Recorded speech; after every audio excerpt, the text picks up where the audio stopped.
요즘 진짜 어딜 가나 저속노화 얘기 정말 많이 들려요, 그쵸? 네, 맞아요. 완전 핫 키워드죠. 특히 그냥 젊어 보이는 걸 넘어서 어떻게 하면 더 건강하고 좀 활기차게 나이 들 수 있을까? 이런 고민들 2030 세대가 이걸 거의 뭐랄까 새로운 라이프 스타일처럼 받아들이는 게 되게 인상적이더라고요. 맞습니다.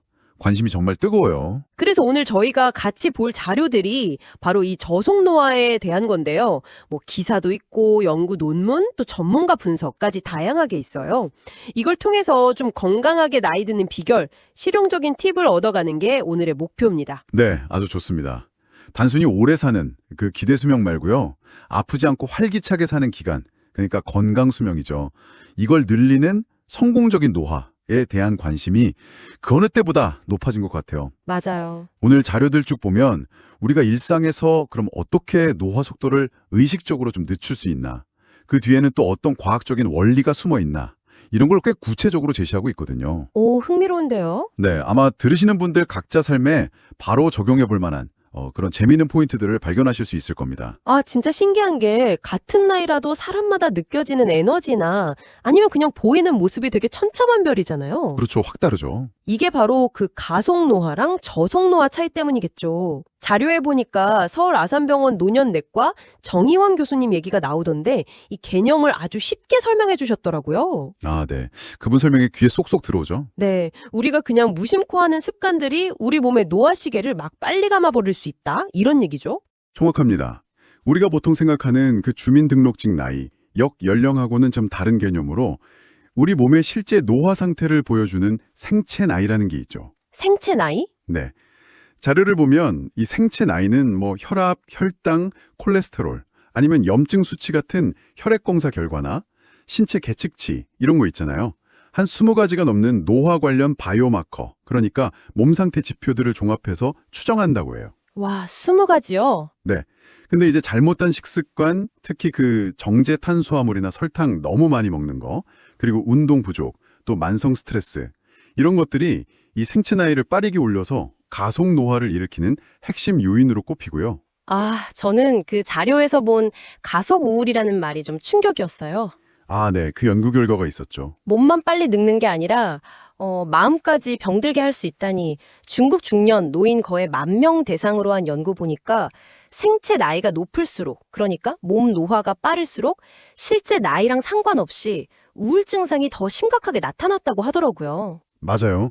그 연관성이 꽤 뚜렷했죠. 특히 그 삶의 만족도가 낮은 여성에게서 더 그랬다는 게 좀 마음에 걸렸어요. 네. 몸과 마음은 정말 긴밀하게 연결되어 있습니다. 세포 수준에서 보면요. 우리 염색체 기치를 보호하는 텔로미어라는 부분이 있어요. 텔로미어 들어봤어요. 네. 이게 세포가 분열할 때마다 아주 조금씩 짧아지거든요. 이 텔로미어 길이가 뭐랄까 일종의 세포 시계 역할을 하는 셈이죠. 아하, 세포시계. 네. 그래서 이 길이가 일정 수준 이하로 짧아지면 세포는 더 이상 분열을 못하고 기능이 떨어지는 세포 노화 상태가 되는 거고요. 중요한 건 아까 말한 그 가속 노화를 유발하는 생활 습관들이 바로 이 텔로미어가 짧아지는 속도를 더 빠르게 만들 수 있다는 거예요. 아, 그럼 그 늙은 세포들은 어떻게 되는 거예요? 그렇게 이제 늙어버린 세포들이 몸 안에 쌓이면 만성염증을 일으키고 이게 또 다양한 노화 관련 질병이나 방금 말씀하신 우울감 같은 정신건강 문제로도 이어질 수 있는 거죠. 아, 그러니까 텔로미어 단축이 가속 노화의 중요한 기전 중 하나군요. 네, 그렇습니다. 어쩐지 그래서 요즘 젊은 세대들이 저속 노화 식단에 그렇게 열광하는 거였군요. 저도 자료 보면서 궁금했는데 뭘 어떻게 먹으라는 걸까요? 뭔가 핵심 원리가 있나요? 핵심 원리는 의외로 간단해요. 줄이고 늘리자. 딱 이겁니다. 줄이고 늘리자. 네. 설탕, 실쌀밥, 빵 같은 정제 탄수화물과 당류, 그리고 가공육이나 붉은 육류, 튀김, 트랜스지방 같은 가공식품 섭취는 줄이고 네. 반대로 통곡물, 폭류, 견과류, 씨앗류, 뭐 푸른 잎 채소, 베리류 같은 자연 상태의 식물성 식품 섭취는 늘리는 거죠. 아, 자연 식물식 위주로. 그렇죠. 자료들에서 공통적으로 지중해식 식단이나 고혈압 예방을 위한 대시 식단을 좋은 예시로 들고 있는데요. 특히 이 둘의 장점을 합친 마인드 식단이라는 게 저속노화, 특히 뇌 건강에 초점을 맞춘 식단으로 주목받고 있어요. 마인드 식단이요? 네. 근데 여기서 중요한 건 단순히 특정 음식을 딱 먹는다기보다 이런 식단 패턴 자체가 우리 몸 안의 염증을 줄이고 산화 스트레스를 낮추는데 시너지 효과를 낸다는 점이에요. 아, 패턴이 중요하다. 근데 실제 사례 보니까 생각보다 엄청 거창하진 덜하고요. 맞아요. 현실적으로 할 수 있는 것들이죠. 뭐 직장인 A씨처럼 밥 먹을 때 그냥 채소랑 단백질 먼저 먹고 밥은 나중에 먹는 순서만 바꿔도 도움이 되고 흰쌀밥 대신 잡곡밥으로 바꾸는 이런 작은 변화부터 시작할 수 있겠더라고요. 그렇죠, 그렇죠. 이예림 씨는 올리브유랑 알룰로스 같은 걸로 직접 요리해 먹고 박상진 씨는 잡곡밥에 채소랑 두부 섞어서 간편하게 먹는 식으로 하고요. 또 지연주 씨는 아침에 그릭 요구르트랑 견과류 챙겨 먹고. 네, 다 좋은 방법들이네요. 근데 좀 흥미로웠던 건 건강검진에서 뭐 공복 혈당 문제 같은 걸 발견하고 시작한 230들이 꽤 있다는 거였어요. 아, 네.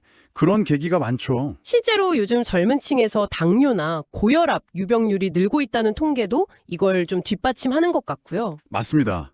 어떤 음식을 먹는지도 중요하지만 또 얼마나 먹는지도 중요해요.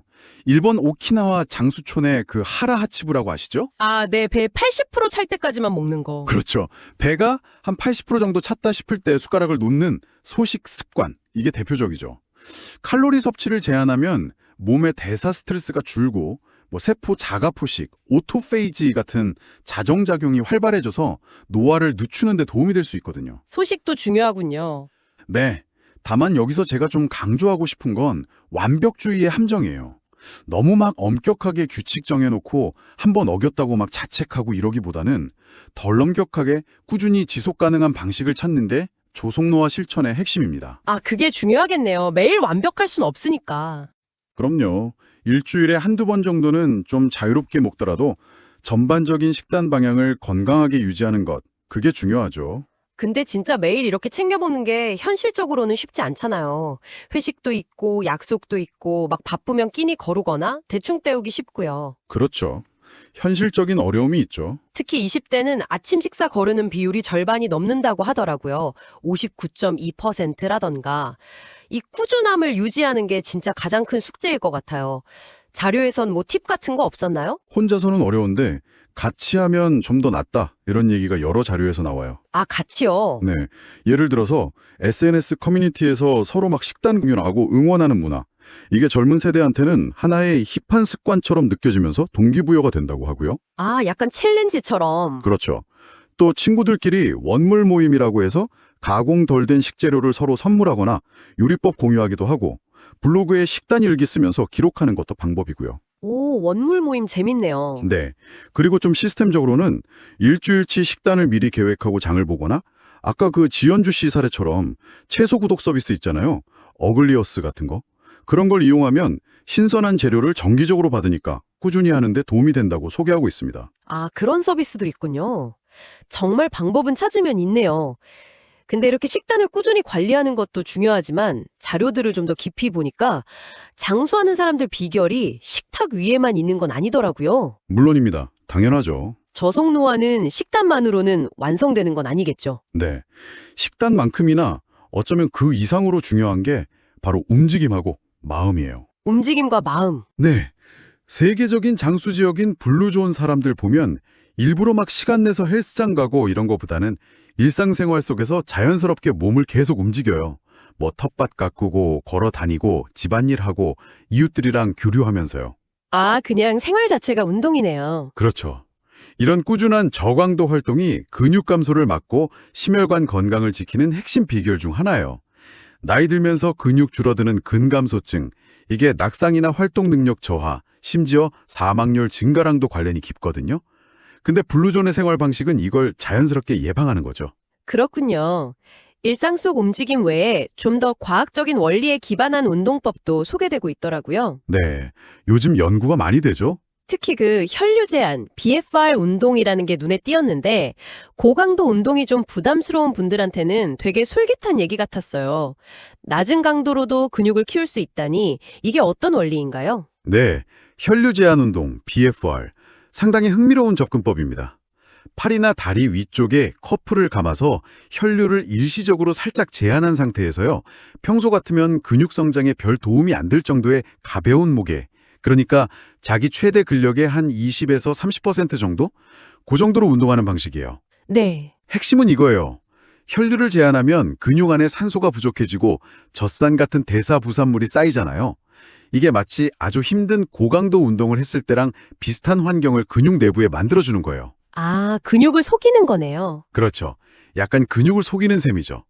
이런 스트레스가 성장 호르몬 분비를 촉진하고 근육 단백질 합성을 유도하는 신호들을 막깨워서 저강도 운동만으로도 근육량과 근력을 효과적으로 늘릴 수 있게 되는 겁니다. 와, 신기하다. 그럼 이게 근육 말고 다른 데에도 좋은 영향이 있나요? 뭐 뼈나 혈관 건강 같은?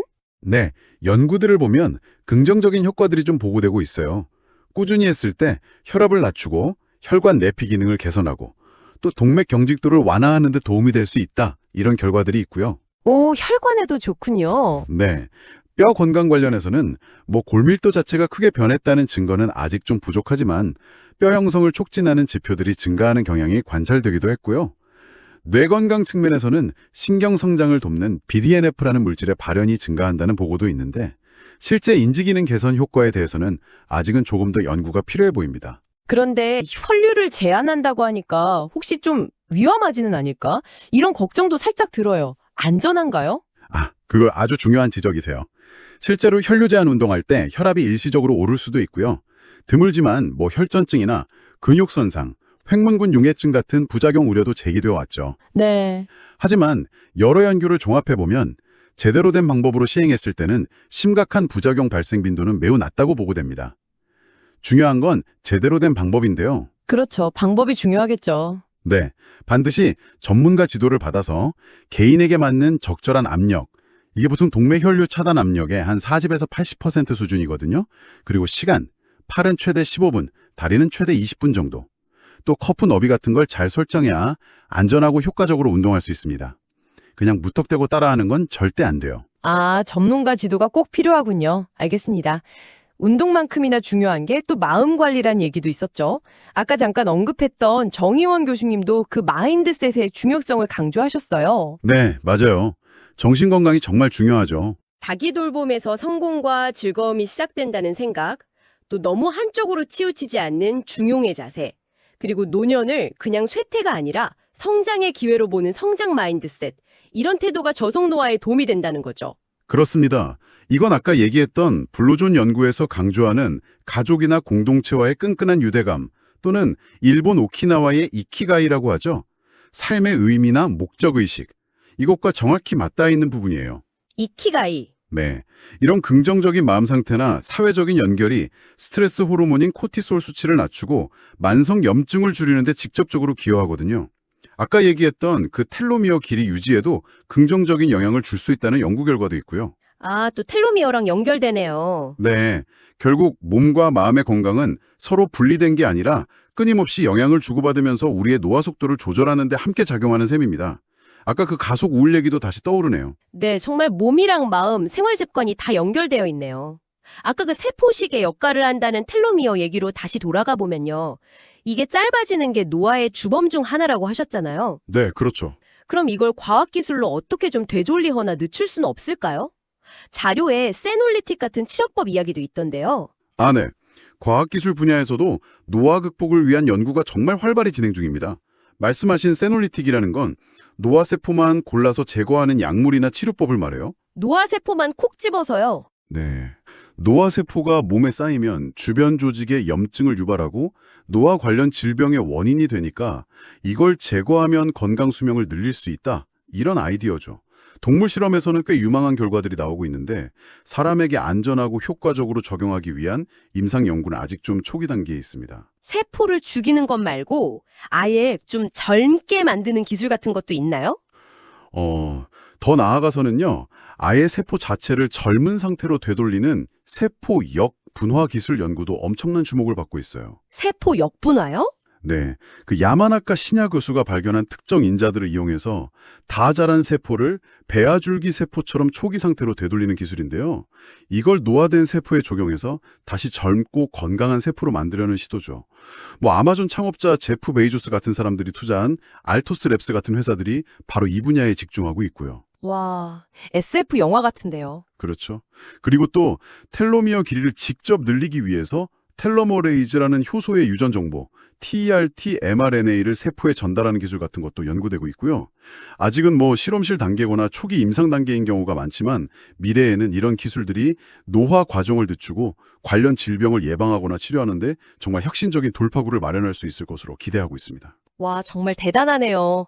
오늘 저속노화를 키워드로 식단부터 운동, 마음가짐, 심지어 첨단 기술까지 정말 폭넓은 얘기를 나눴네요. 네, 정말 많은 이야기를 했네요. 듣다 보니까 가장 마음에 와닿는 건 결국 노화 속도가 그냥 정해진 운명이 아니라 우리의 선택이나 노력에 따라서 충분히 달라질 수 있다는 그런 희망적인 메시지인 것 같아요. 정확합니다. 그게 핵심이죠. 오늘 살펴본 내용들이 결코 실천하기 불가능할 정도로 거창하거나 어려운 것들만은 아니었잖아요. 네, 맞아요. 작은 것부터 할 수 있죠. 네, 저속노화 식단의 기본 원칙을 하나씩 시도해보거나 블루존 사람들처럼 엘리베이터 대신 계단을 이용하는 작은 습관을 들이거나 아니면 BFR 운동 같은 새로운 운동법에 관심을 가져보는 것. 중요한 건 완벽함이 아니라 자신에게 맞는 방식을 찾아서 꾸준히 해나가는 지속성입니다. 성공적인 노화는 단거리 경주가 아니라 마라톤과 같으니까요. 아, 마라톤. 좋은 비유네요. 네, 단순히 오래 사는 시간을 늘리는 걸 넘어서 마지막 순간까지 건강하고 활기차게 또 내가 원하는 삶을 살아가는 것. 어쩌면 이것이 우리가 저속노화를 이야기하는 궁극적인 이유가 아닐까 싶습니다. 네, 저도 그렇게 생각합니다. 자, 그럼 오늘 이 이야기를 들으신 여러분은 어떠신가요? 당장 내일부터라도 시작해 볼 수 있는 아주 작은 저속노화 실천 한 가지는 무엇일지 지금 한번 떠올려 보시는 건 어떨까요? 요즘 진짜 어딜 가나